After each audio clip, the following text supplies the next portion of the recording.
Hey guys, so what do you do when you find yourself divorced in your mid-30s, you're laid off, and you're totally confused about men?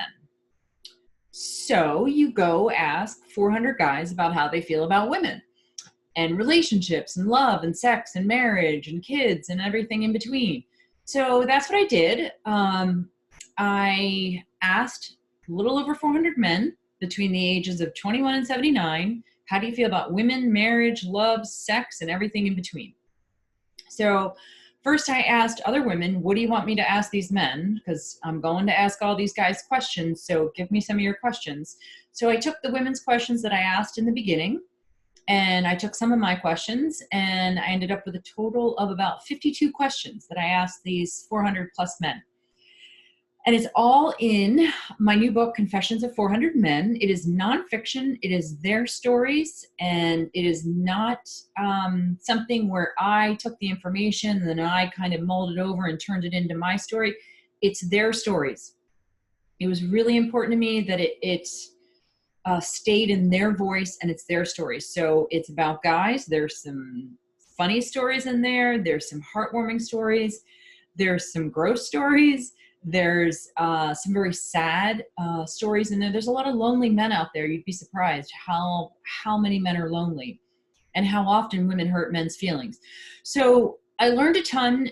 You should check it out. It was really fun. It was a huge project. It took me about 4 years, but it's done. It's out there. It's called Confessions of 400 Men. At the very end of the book, I give my take on the whole experience and the process. But most of it's their stories. It is anonymous, so the guys really shared a ton.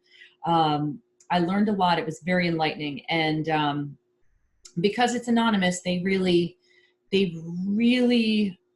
revealed quite a bit of information. In fact, men really love to talk about how they feel. They really do want to talk about their feelings and their emotions, but they don't want to talk to the women they're involved with about it because they don't want to be judged. They don't want to hear about it later. That's what they told me, that they have to hear about it 3 months, 6 months later. And they don't want to hurt a woman's feelings, especially a woman they love. They really go out of their way to not hurt our feelings. I mean, it's the last thing any guy wants to do, whether he likes the woman or not. He could dislike her, be in a terrible relationship, he still doesn't want to hurt her feelings. I mean, it's unbelievable, the stories I heard, the length that men will go to not hurt a woman's feelings. So it's all in there, and definitely check it out. It was really, really fun. Confessions of 400 Men. It's nonfiction. It's available now, and that's it. I will talk to you guys soon. Take care.